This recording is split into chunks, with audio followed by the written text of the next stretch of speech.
There's a certain kind of Western people expect. Rugged cowboys, blazing gunfights, a clear line between good and evil. And then there's this one, a film that turns all of that on its head. A film so haunting, so melancholic, Roger Ebert called it perfect, and the saddest Western he'd ever seen. It's not about a fearless gunslinger or a noble lawman. It's about a gambler, a man who walks into a cold, muddy frontier town, lighting a cigar as he crosses a wooden bridge. He's got plans, big ones, and when he teams up with a sharp-witted prostitute, they build something that actually works, until the real power players show up. And then, well, you can guess how that goes. Director Robert Altman called McCabe and Mrs. Miller an anti-Western.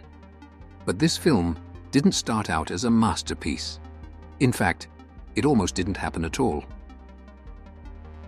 It began in the late 60s when producer David Foster got his hands on a Western novel called McCabe.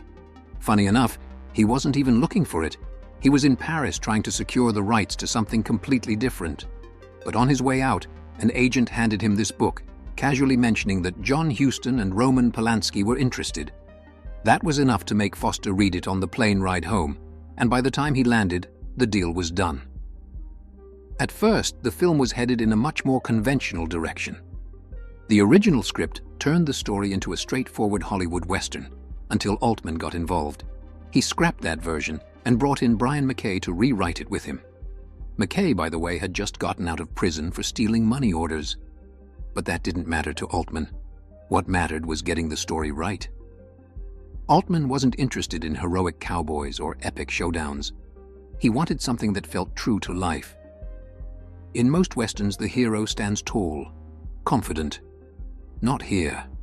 The main character's in over his head. The woman's not some romanticized frontier madam. She's a real prostitute, with no illusions about what that means. Even the title changed. It was originally called The Presbyterian Church Wager, a nod to a bet the townspeople make about the main character's fate. But apparently, the actual Presbyterian Church wasn't thrilled about being associated with a movie about whorehouses and gambling. So, Warner Brothers changed it. By the time cameras started rolling, the script was still evolving. Everyone was contributing.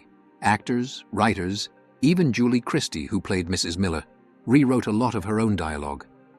Warren Beatty, the film's lead, claimed credit for some of the most memorable lines, but other moments came straight from the novel. And then there's the look of the film. That hazy, dreamlike quality. It's not a filter. Altman and cinematographer Vilmos Zsigmond flashed the film stock, partially exposing it before shooting. It gave everything a muted, almost ghostly feel, like a memory already fading as you're watching it. Stanley Kubrick, of all people, loved one particular shot, McCabe lighting his cigar before crossing that bridge. He actually called Altman, asking, "How did you know you had it?" But for all its artistry, the film flopped. Audiences weren't sure what to make of it. This wasn't John Wayne. This wasn't Clint Eastwood. This was something else entirely. And yet, over time, it endured. In 2008, the American Film Institute named it one of the greatest westerns ever made. It was added to the National Film Registry for being culturally, historically, or aesthetically significant. And Ebert never wavered in his love for it. A perfect film, as Ebert put it, and maybe, just maybe, the saddest Western ever made.